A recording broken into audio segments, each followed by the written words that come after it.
नमस्कार, मैं हूं दिबांजलि मोइत्रा। एक तरफ गलवान में चीन के साथ भारत का तनाव, तो दूसरी तरफ भारत में चीनी कंपनी शाओमी का डंका बज रहा है और भारतीय जमकर शाओमी मोबाइल को पसंद कर रहे हैं। बावजूद इसके भारत सरकार ने जासूसी के आरोप में लगभग 400 चीनी साइट को बंद कर दिया।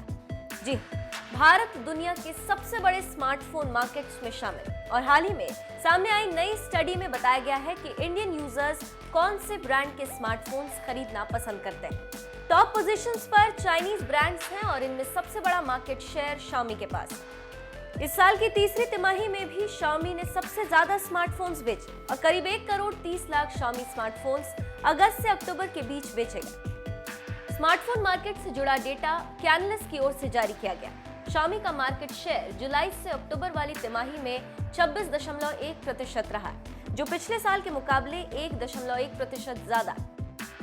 इसके अलावा दूसरे पायदान पर दक्षिण कोरिया की स्मार्टफोन कंपनी सैमसंग बनी हुई, जिसने इस दौरान करीब 1 करोड़ डिवाइसेस की सेल की और 20.4% मार्केट शेयर पर कब्जा किया। हालांकि पिछले साल के मुकाबले कंपनी का मार्केट शेयर -0.2% कम हुआ। टॉप 3 स्मार्टफोन ब्रांड्स में वीवो भी शामिल हो गया। इस साल तीसरी तिमाही में करीब 88 लाख डिवाइसेस की सेल के साथ 17.6% मार्केट शेयर पर कब्जा किया। इसके अलावा चौथे पायदान पर रियलमी, जिसका मार्केट शेयर पिछले साल के 15.3% के मुकाबले बढ़कर 17.4% हो गया। कंपनी की ग्रोथ करीब 23% रही, जो मार्केट में मौजूद ब्रांड्स में सबसे ज्यादा।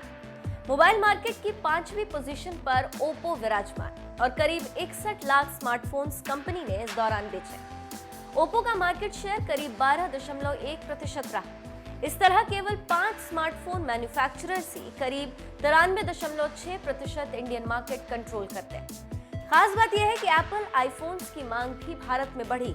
इस तिमाही में एप्पल ने करीब 8 लाख आईफोन्स भारत में बेचे।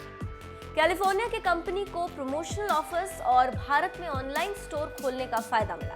तो इस तरह आप समझ सकते हैं कि चीनी कंपनी का भारतीय मोबाइल मार्केट पर जलवा बरकरार और भारत चीन के तनातनी का भारतीय लोगों पर उतना असर नहीं पड़ा।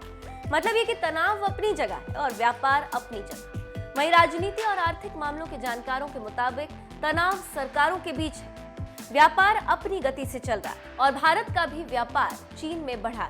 सीमा पर तनाव घटाने के लिए कई राउंड की बातचीत हो चुकी है। आने वाले समय में तनाव कम ही होंगे, क्योंकि दोनों देशों को पता है कि युद्ध से कुछ फायदा नहीं होने वाला और अंत में शांति ही बनाकर रखनी, क्योंकि भारत चीन से कम नहीं।